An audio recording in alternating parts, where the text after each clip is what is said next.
বাংলাদেশের একটা জেলা আছে গোপালগঞ্জ, কয় না কা আসেনি? ওই গোপালগঞ্জের ভিতরে একটা থানার নাম টুঙ্গিপাড়া।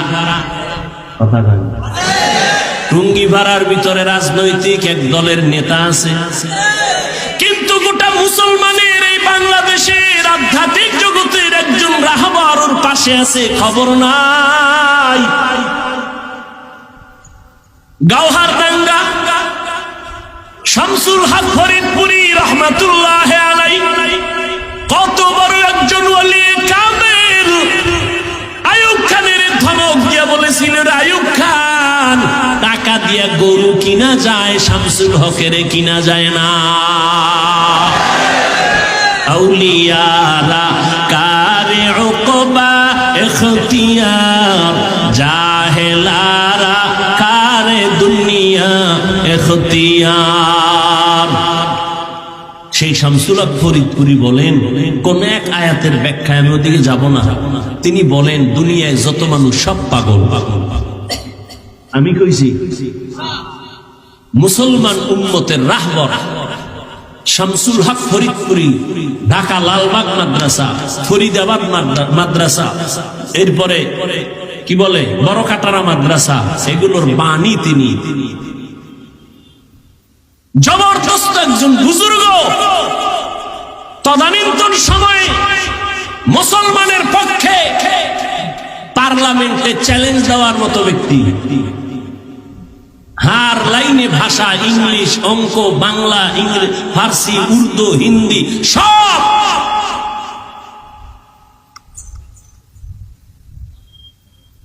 তিনি বলেন দুনিয়ায় সব পাগল, কেউ টাকার পাগল, কেউ ক্ষমতার পাগল। মিলছে নি? ক্ষমতার পাগল নাই, কেউ নারীর পাগল, কেউ গাড়ির পাগল, কেউ বাড়ির পাগল, ঠিক নি? যে টাকার পাগল সে নামাজে দাঁড়াইয়াও টাকা টাকা টাকা, যে নারীর পাগল সে 24 ঘন্টা নারী আর নারী, যে ক্ষমতার পাগল সে নামাজের ভিতরেও ক্ষমতা, ঘুমাইয়া স্বপ্ন দেখে সে আর কই, ঠিক নি? আর একদল পাগল আছে, তারা টাকার পাগল না, বাড়ির পাগল না, গাড়ির পাগল না, নারীর পাগল না, ক্ষমতার পাগল না। ওই মানুষগুলো একমাত্র আমার আল্লাহ পাওয়ার পাগল আর আল্লাহর আশিক। ওই বান্দাগুলো সবসময় আমার আল্লাহকে তালাশ করে, কই আমার আল্লাহর কুদরতের একটু ঘেরান পাই। ওরা কোরআনের আওয়াজ শুনলে মাওলার কুদরতের ঘেরান পায়, ওরা কোরআনের বয়ান শুনলে মাওলার কুদরতের ঘেরান পায়। ওই বান্দারা গাছের দিয়ে তাকাইয়া আল্লাহর কুদরতের ঘেরান পায়। এই গাছটা কে বানাইছে? একমাত্র বানানেওয়ালা আমার আল্লাহ। আসমানটা কে বানাইছেন? কেউ না, যিনি বানাইছেন তিনি আমার আল্লাহ। এত বিশাল সূর্য কে বানাইছেন? তালাশ করে আমার আল্লাহ। বানানেওয়ালা একজন তো আছে। আমি কথা বলতেছি, এই কথা কোন মেশিনে সাপ্লাই হয়? এই মেশিন তেল, পেট্রোল, অকটেন কে দেয়? এই ব্যাটারির চার্জ কে দেয়? আল্লাহর বান্দারা চোখ থেকে পানি বের হইতেছে, কান্না করতেছি, পানি আসতেছে অনবরত। এই পানি কোথায় জমা আছে? গাভীর থেকে দুধ দহন করলাম 20 কেজি, কালকে সকালবেলা ওলানটা কাইটা দেখো 1 ফোঁটা ভাওনি। তাইবা গাল তো তোমার আছে, মহিলারও গাল আছে। মহিলার 30 বছর হলো একটা দাড়ি বের হইল না, আর তোমার 25 বছরে এই সাদা গালের মধ্যে কালো দাড়ি বের করলেন কি? ভিতরে কি পেঁচাইয়া জমা আছে, আস্তে আস্তে বাড়ে।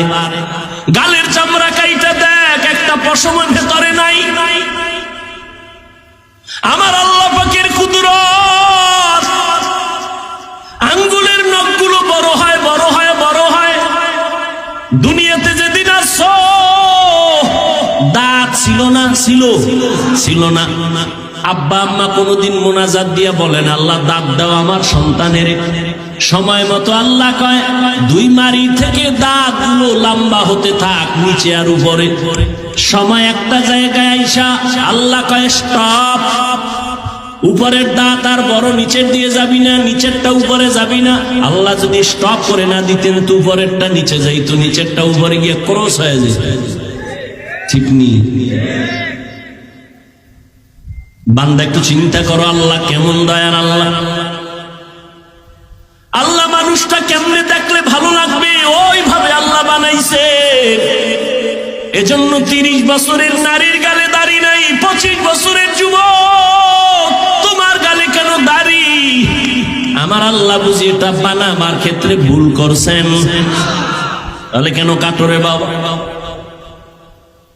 চিকিৎসা বিজ্ঞানীদের থিওরিটা নিয়ে ওরে যুবক গুগলে সার্চ দে, আমার কথা তো মানবি না। গুগলের